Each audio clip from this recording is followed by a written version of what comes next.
Hola familia, buen día. Hoy vamos a continuar con el capítulo 30 de Proverbios, donde vamos a los dichos de Agur, un hombre que se presenta humildemente, que reconoce su pequeñez ante la grandeza de Dios. Y él inicia no solo con consejos, sino que hay observaciones y hay preguntas. Entonces vamos a orar y vamos a dar inicio.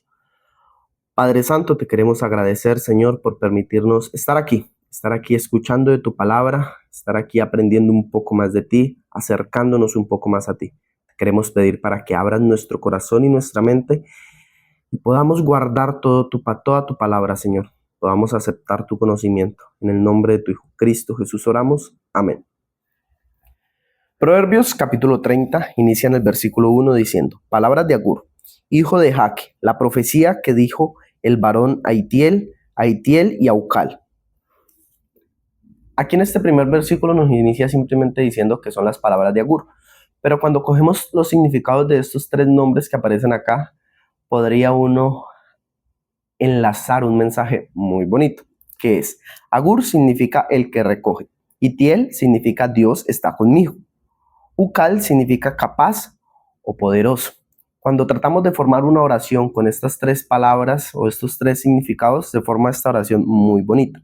Palabras del que recoge sabiduría dirigidas a aquel que confía en que Dios está con él y a quien ha sido fortalecido. Es un mensaje súper poderoso, súper bonito, que nos confirma que estas son palabras sabias, palabras de Dios. Luego nos dice en el versículo 2: ciertamente más rudo soy yo que ninguno, ni tengo entendimiento de hombre. Yo ni aprendí sabiduría, ni conozco la ciencia del santo. ¿Quién subió al cielo y descendió? ¿Quién encerró los vientos en sus puños? ¿Quién ató las aguas en un paño? ¿Quién afirmó todos los términos de la tierra? ¿Cuál es su nombre y el nombre de su hijo? ¿Sí sabes? Él se hace preguntas. ¿Quién es? ¿Quién es el Todopoderoso? Él reconoce su ignorancia frente al misterio de Dios. Actualmente eso no pasa. Todos los que estudian un poquito creen que saben todo el último conocimiento sobre Dios y empiezan a encerrar a Dios en una cápsula, en una cajita, y Dios no sale de esa cajita. Hay muchos que dicen que Dios ya no obra de maneras milagrosas, sobrenaturales, que Dios no va a abrir los cielos y va a hablarte directamente, que Dios no se te va a aparecer. Los pensamientos de Dios sobrepasan nuestros pensamientos. Dios no está limitado por una caja. El mismo Dios de la antigüedad es el Dios que nos gobierna en esta época. Y si Él quiere actuar de maneras maravillosas, milagrosas, quiere abrir la tierra, quiere abrir los cielos, lo hará y lo puede hacer. Tú no lo limitas. Ahora es más complejo, más difícil que se vean como milagros, cosas sobrenaturales por la ciencia. Porque el hombre empieza a enceguecerse por los avances y dice: no, es que todo tiene una explicación, esto ocurre de esta manera, se enferma, va al médico y siguen los procedimientos que dan allá. Pero cuando todos estos procedimientos fallan, ahí sí recurren a Dios. Y Dios obra y hace milagros y sorprende. En el versículo 5 nos dice: toda palabra de Dios es limpia. Él es escudo a los que en Él esperan. No añadas a su palabra para que no te reprenda y seas hallado mentiroso. ¿Cuántas veces tratamos de agregar a la palabra de Dios? Tratamos de dulcificarla, de hacerla sonar bonito. La palabra de Dios no necesita eso. Necesita que se hable tal y como está. No que empecemos a modificarla. No que empecemos: no, quería decir esto. No, es que no está para agradar. La palabra dice que Jesucristo vino a dividir. ¿Y a dividir quién? El hombre del pecado con el hombre de bien. A dividirlos, apartarlos. Todos dicen: no, debemos estar en armonía el uno con el otro. ¿Será esto cierto?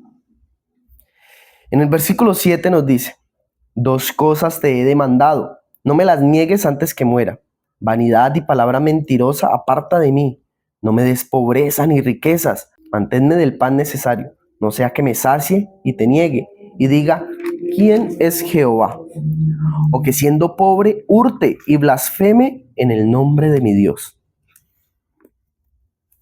una pequeña oración, una pequeña súplica de todo corazón. ¿Cuántas veces conseguimos y nos olvidamos de Dios? Decimos, por el sudor de mi frente, con el esfuerzo de mi vida he logrado esto. Dios no está. Dios estaba allá. Esto lo logré yo solo, con el trabajo de toda mi vida. ¿Seguro? ¿Seguro que Dios no hizo nada por ti? A veces conseguimos y nos olvidamos de Él. Y si tenemos muy poco, buscamos todos los medios posibles para conseguir. Aquí lo dice, hasta hurtar, robar. Nos olvidamos también de Dios porque Dios dice, no robarás. Es una oración muy sincera, salida de todo corazón, entendiendo que si tengo mucho, Dios me juzgará. Y si tengo muy poco, también me juzgará. De ninguno de los dos lados tengo una excusa para pecar.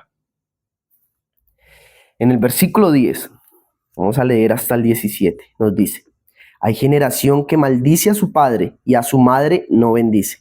Hay generación limpia en su propia opinión, si bien no se ha limpiado de su inmundicia. Hay generación cuyos ojos altivos y cuyos párpados están levantados en lo alto. Hay generación cuyos dientes son espadas y sus muelas cuchillos para devorar a los pobres de la tierra y a los menesterosos de entre los hombres. La sanguijuela tiene dos hijas que dicen, dame, dame. Tres cosas hay que nunca se sacian, aunque la cuarta nunca dice basta.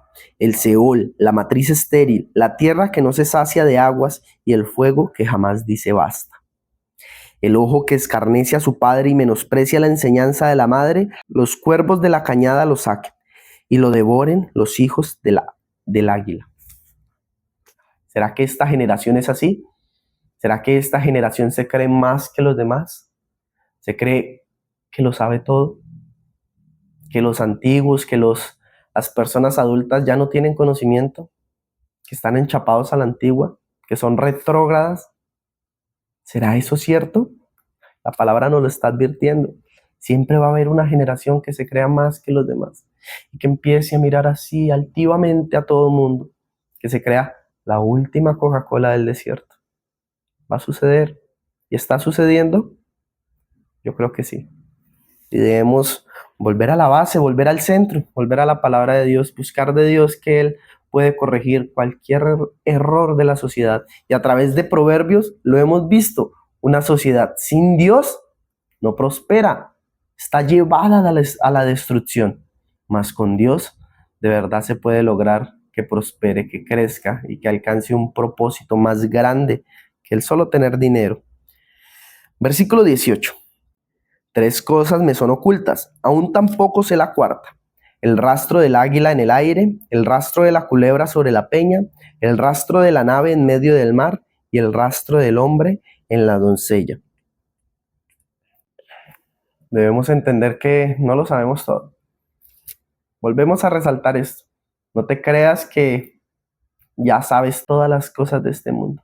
Siempre hay algo que aprender y debes entenderlo para que no se suba tu orgullo, no te crezca el ego y te olvides de Dios. Siempre hay misterios, siempre hay cosas por descubrir. Reconoce tus límites, sé una persona sabia. En el versículo 20 nos dice, el proceder de la mujer adúltera es así, come y limpia su boca. Y dice, no he hecho maldad. Por tres cosas se alborota la tierra, y la cuarta ella no puede sufrir. Por el siervo cuando reina, por el necio cuando se sacia de pan, por la mujer odiada cuando se casa, y por la sierva cuando hereda a su señora. Inicia con la mujer adúltera. Y aquí nos vamos a poner en el pecador. Cuando pecamos y cuando vivimos en el pecado, nos creemos igualmente personas buenas, que no merecemos juicio. ¿Quién no ha hecho esto? ¿Por qué me juzgan? Yo no he hecho nada malo. Cuando escuchamos a Dios decimos, no, muy fuertes son estas palabras, no quiero oírlas. Y por eso empezamos a apartarnos de Él. Y a una iglesia, no, ni loco, ¿de qué me van a juzgar? Ese pastor se vive haciendo rico, juzgando a los demás. ¿Será esto cierto? Tu pecado te está remordiendo en el centro de tu corazón. Y es Dios que te habla. No es el pastor, no es el hombre, pero no queremos aceptarlo. Y luego las tres cosas que alborotan la tierra. Siempre resaltando que si no eres sabio, no estás preparado para grandeza, no estás preparado para un puesto superior. Que lo único que vas a hacer es sufrir a los de abajo. Y compara con el siervo cuando gobierna, porque muchas veces coloquialmente se le conoce como el levantado. Cuando vemos una persona que no tenía nada y consigue un poco, ¿cómo se vuelven? Se creen más, se vuelven negreros, se olvidan de dónde vinieron. Y dicen, pero es que yo he luchado y ustedes tienen que luchar también para conseguir. Sí, hay que luchar para conseguir, pero ¿tú quién eres para someter a los demás? Deberíamos analizar muy a fondo eso. En el versículo 24 nos dice, 4 cosas son de las más pequeñas de la tierra, y las mismas son más sabias que los sabios. Las hormigas, pueblo no fuerte, y en el verano prepara su comida. Los conejos, pueblo nada esforzado, y ponen su casa en la piedra.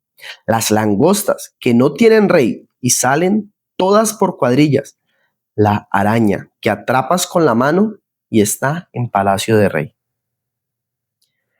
A veces la sabiduría la encontramos en las cosas más pequeñas, minúsculas, en los insectos, las hormigas, un ser tan minúsculo. ¿Y cómo trabajan en comunión? ¿Cuántas cosas grandes no logran? Y nosotros vivimos peleándonos con Raimundo y todo el mundo.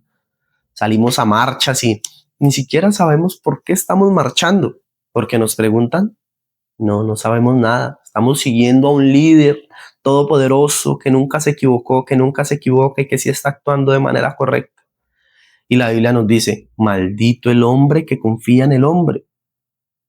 Porque nosotros debemos poner los ojos en Cristo, no en el hombre. El hombre falla, yo fallo, tú fallas, todos fallamos.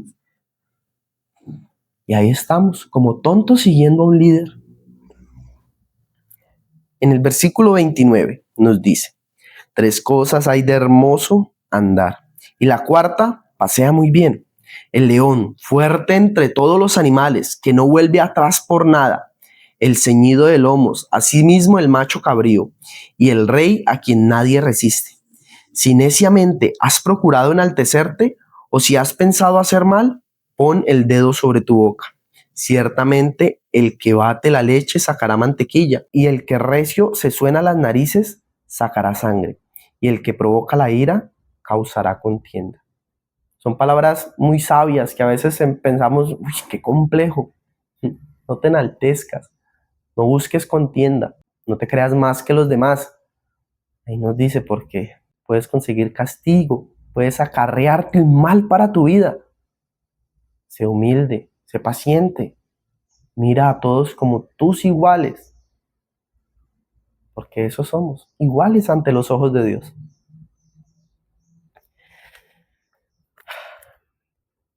Vamos a orar.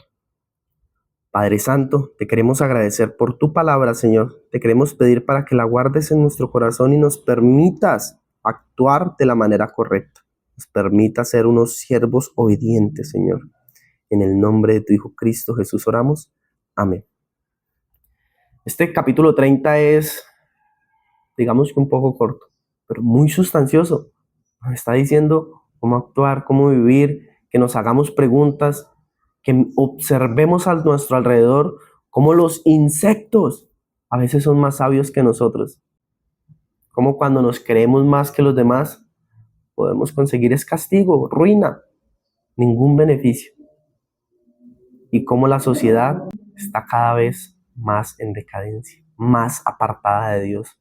Esta generación que se cree más que todos, la generación que encasilla a Dios, o la generación que aparta a Dios, Dios allá, yo acá. Él no se mete conmigo, yo no me meto con él. Busca más a Dios, busquemos más a Dios porque de verdad lo necesitamos en nuestras vidas. Gracia y paz para todos ustedes. Dios los bendiga.